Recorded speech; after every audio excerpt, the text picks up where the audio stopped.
Today's reading is Speak No Evil, Tweet No Evil by Michael A. Stusser. For the last 25 years, I've made my living as a humor columnist, hired to rant wildly about Southerners, rabid vegans, sellout politicos, and closeted Christian fundamentalists.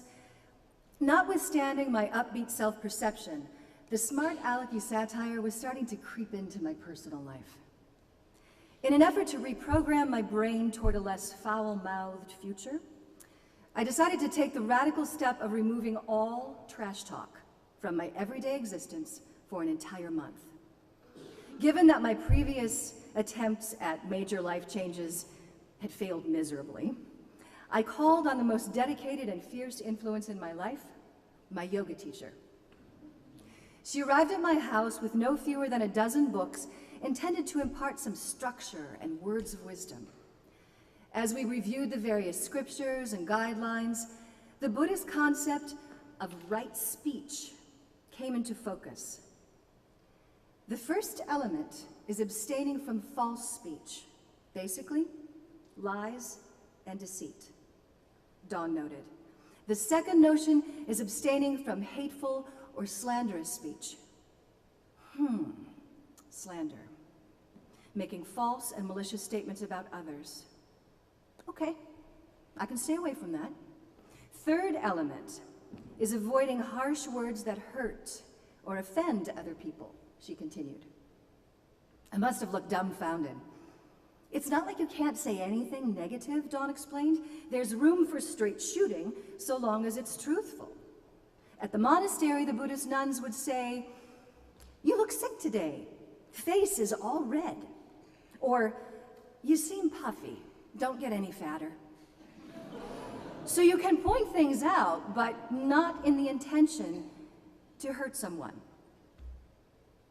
And finally, there's abstaining from idle chatter. Idle chatter? But idle chatter is my specialty. So no BS? I clarified. Is that necessary? She replied. So much for small talk. My spiritual mentor, Dawn, decided to bring in the big Buddhist guns, introducing me to Talkuyashi Gyatso, a Tibetan monk who lives at the Sakya Monastery in Seattle. As we sat over tea, I began to understand the much bigger picture that loomed over my Speak No Evil experiment. Words, not like horse, Talku noted. Horse you can catch once it's out and gone. Words you can't catch. Talku also suggested wearing something that would remind me of my right speech journey. So I'm now wearing a ring with a blue agate stone setting. It looks kind of like a mood ring, but the mood is not love-struck or adventurous, but less talkative. In public, check your mouth, Talku intoned. When you are alone, check your mind. I picked up my son for brunch, and he handed me a Tupperware full of cookies from my ex-wife. Dozens of thoughts ran through my head. Were they poisoned? Was this supposed to make up for her abandoning our marriage? Did she give the other half of the batch to the man she betrayed me with?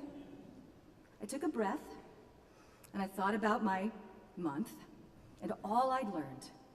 What, if anything, did I really have to say about the matter? Thank Mom for the cookies, will you? It was a thoughtful thing to do. What started almost as a lark wound up a grand blessing and is now a powerful piece of my everyday existence. I look down at the banded blue agate where my wedding ring used to be, and instead of cursing the stars, appreciate the moment, for I am not dead or in pain, but far from it. My life is rich and full. I am surrounded by loved ones, and my learning curve is inching toward equanimity.